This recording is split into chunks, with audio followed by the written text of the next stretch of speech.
Drone FPV Rusia terekam menabrak bahkan masuk langsung ke arah kokpit mobil lapis baja Ukraina. Rekaman detik-detik aksinya diunggah di Telegram pada Minggu 29 Desember 2024.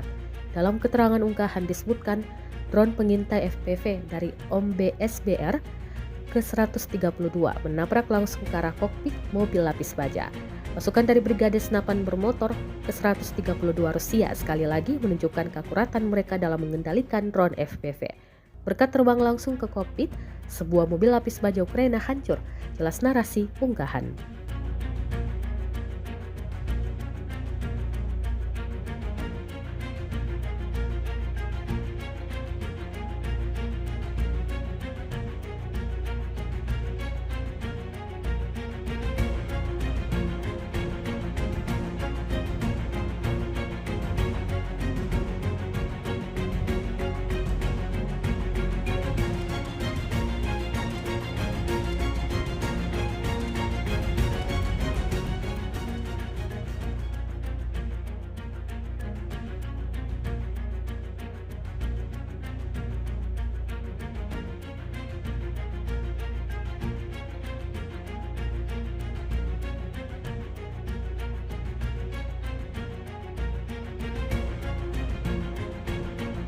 Download Tribun X sekarang, menghadirkan lokal menjadi Indonesia.